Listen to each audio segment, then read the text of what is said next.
Hello everyone, ఈరోజు summer special video ఏంటంటే టమాటా pickle నిల్వ పచ్చడి పెడుతున్నాను. టమాటా నిల్వ పచ్చడి. సో ముందుగా అయితే టమాటాలన్నీ కూడా నీట్గా కడిగేసుకొని ఇదిగోండి క్లాత్తో అయితే తడి లేకుండా తుడుచుకుంటున్నాను.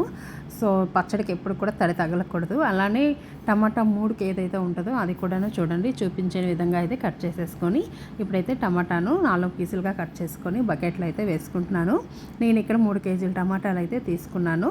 ప్రతి టమాటా కూడాను ఆ ముడికి ఏది ఉంటుందో అది తీసేసి చక్కగా కోసుకోవాలి. అలానే నేను 3 లేయర్స్గా వేసుకున్నాను అనమాట. కొంచెం పసుపు ఉప్పు వేసి 3 లేయర్స్గా ముక్కలు అయితే వేసుకున్నాను. ఇగో వీడియోలో చూపిస్తున్నాను కదా, ఈ విధంగా అయితే చేసుకోవాలి. సో ఫైనల్గా కూడా ముక్కలు వేసేసాక కూడాను మీదన కొంచెం పసుపు ఉప్పు అయితే వేసుకొని అలానే ఇంకా కలపకుండా అలానే ఉంచేసుకోవాలన్నమాట.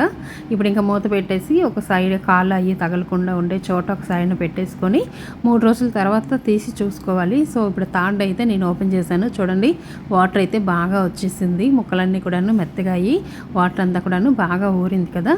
ఇంకా ఇప్పుడైతే ముక్కల్ని గట్టిగా పిండేసి వాటర్ని సపరేట్ చేసేసి ఈ ముక్కల్ని పిండేసిన ముక్కల్ని కూడా సపరేట్గా ఒక ప్లేట్లో అయితే వేసుకొని ఎండలో అయితే ఆరబెట్టుకోవాలి. సో ఇప్పుడైతే మొత్తం అన్నిటిని కూడా సపరేట్ చేసేసాను, వాటర్ని అలానే ముక్కల్ని. ఇదిగోండి ఎండలో అయితే ఆరేసుకున్నాను. వాటర్ పైన కూడా ఒక క్లాత్ చుట్టి వాటర్ని కూడా ఎండలో పెట్టుకున్నాను. పార్ట్ 2 కావాలంటే ప్లీజ్ డూ సబ్స్క్రైబ్.